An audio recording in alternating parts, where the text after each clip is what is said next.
Hello friends, मैं विकास कुमार। आपका स्वागत है आपका अपना चैनल विकास इंस्टीट्यूट में। मैंने पिछले क्लास में एसएससी का 2 पेज करवाया था और आज मैं केमिस्ट्री का इम्पोर्टेंस क्वेश्चन लाया हूँ और आज मैं इसी को बताऊँगा। तो आज का मेरा पहला क्वेश्चन देखिए क्या है।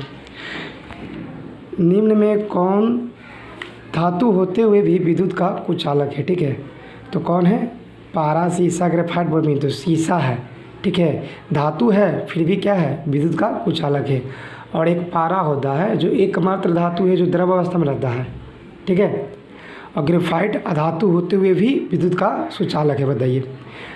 और इसके बाद ब्रोमीन है, द्रव अवस्था में एक ऐसा मात्र अधातु है जो द्रव अवस्था में पाया जाता है, ब्रोमीन। ब्रोमीन हो जो द्रव अवस्था में पाया जाता है, लेकिन ये क्या है? अधातु। और पारा धातु है जो द्रव अवस्था में पाया जाता है। ये क्वेश्चन पूछता है, ठीक है। परमाणु के नाभिक का आकार क्या होता है? तो 10⁻⁻15 होता है आकार। और इसका त्रिज्या बोलेंगे तो 10⁻⁻10 होता है। इलेक्ट्रॉन की खोज किसने की? आप लोगों को पता है, जे थॉमसन ने 1897 में। इसका एक ट्रिक है ईट पर नाच। तो इससे इलेक्ट्रॉन, पत्ती से थॉमसन, यानी कि 1897 में। पर से प्रोटॉन, र से रदरफोर्ड 1911 में, ना से न्यूट्रॉन और च से चैडविक 1932 में। यानी ईट पर नाच, तीनों याद हो जाएगा। निम्न में किसका आयनन क्षमता सबसे कम होता है? तो गामा किरणें का। मगर अगर यही बोलेगा भेदन क्षमता सबसे अधिक होता है गामा किरणें का, भेदन क्षमता सबसे अधिक होता है। देखिए, आयनन क्षमता होता है अल्फा, बीटा, गामा। नहीं, सबसे ज़्यादा अल्फा, उससे फिर कम बीटा, फिर सबसे कम गामा। मगर ये भेदन क्षमता बोलेंगे तो सबसे ज़्यादा गामा हो जाएगा, फिर बीटा, फिर अल्फा, उल्टा हो जाता है। रेडियो सक्रियता की खोज किसने की थी? तो किसने की थी? बैक्यूरेल ने की थी। अब मैडम क्यूरी है ना, जो रेडियम की खोज किए थे, ठीक है, मैडम क्यूरी रेडियम की खोज किए थे। उसके बाद मेरा अगला क्वेश्चन देखिए क्या है। हाइड्रोजन के समस्थानिक की संख्या तो आप लोगों को पता है कितना है? 3 है। तो ये कौन कौन है? पोर्ट्रियम, ड्यूटेरियम और टाइटेनियम। तो ड्यूटेरियम का उपयोग भारी जल के निर्माण में होता है, जिसका बोलते हैं सूत्र DU2। और टाइटेनियम रेडियो सक्रिय में करते हैं इसका उपयोग। उसके बाद मेरा अगला देखिए, जब किसी तत्व में द्रव्यमान समान हो किंतु परमाणु संख्या भिन्न भिन्न हो तो उसको क्या कहते हैं? समभारिक। और एक समन्यूट्रॉनिक होता है जिसमें न्यूट्रॉन की संख्या समान होती है। और एक समस्थानिक में परमाणु संख्या समान लेकिन परमाणु भार अलग अलग, ठीक है।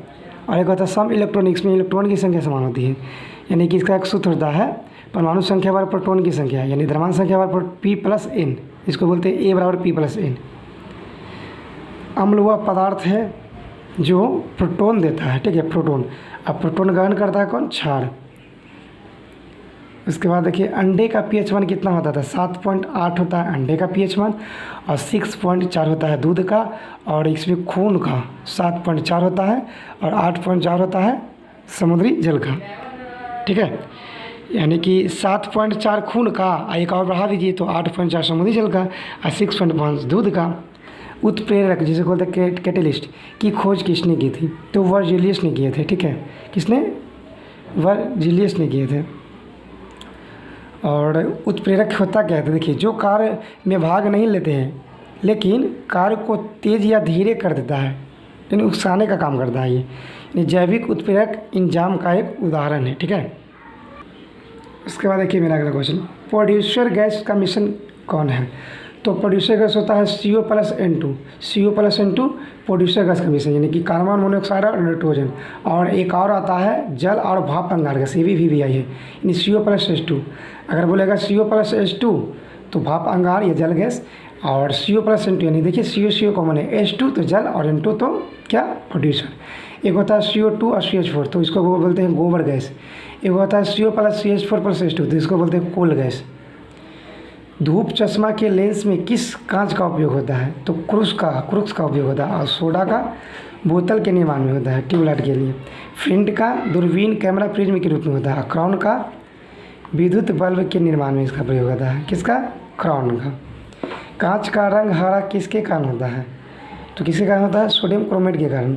और पीला होता है फेरिक ऑक्साइड के कारण, क्यूप्रस ऑक्साइड के कारण लाल होता है, और कोबाल्ट होता है गहरा नीला के कारण, ठीक है। तत्वों को सबसे पहले वर्गीकरण किसने किया था? डोबनेयर ने किया था, जिसको वो दिए थे त्रिक नियम। और मेडलिफ किए थे सबसे पहले आवर्त सारणी।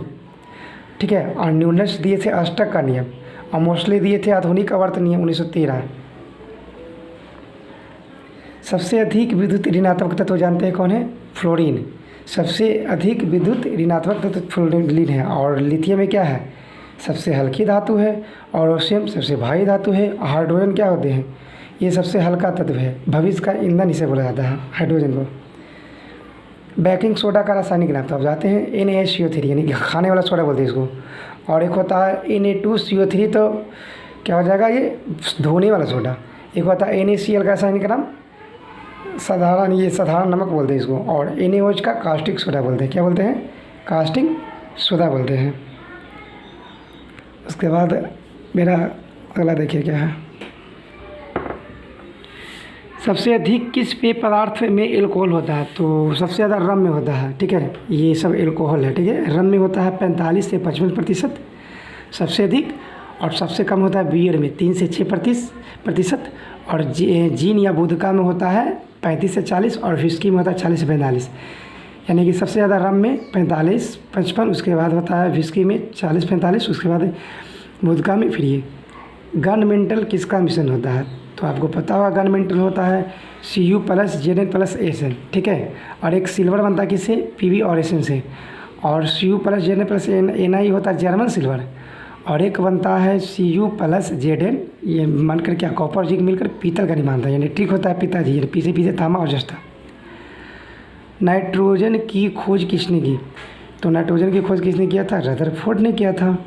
और ये शीले और प्रिस्टले ने ऑक्सीजन की खोज किया था। कैवेंडिश ने हाइड्रोजन की खोज किए थे। और लोकेयर ने हीलियम की खोज किए थे। किसकी? हीलियम की खोज किए थे। भूपट्टी में सबसे अधिक मात्रा में पाए जाने वाला तत्व कौन है? तो आपको पता है कौन है? ऑक्सीजन है। उसके बाद है ये सिलिकॉन होता है ना। उसके बाद एल्युमिनियम होता है। उसके बाद लोहा होता है। तो आज मैं आप लोग को इतना ही क्वेश्चन बताऊंगा। और ये जो मैं क्वेश्चन बताया है, ये क्वेश्चन एग्ज़ाम में 2-3 क्वेश्चन दिख ही जाएगा इतना में, ठीक है। तो अगर मेरा वीडियो आप लोग को अच्छी लगी हो तो लाइक कीजिए, सब्सक्राइब कीजिए। ओके फ्रेंड्स, धन्यवाद।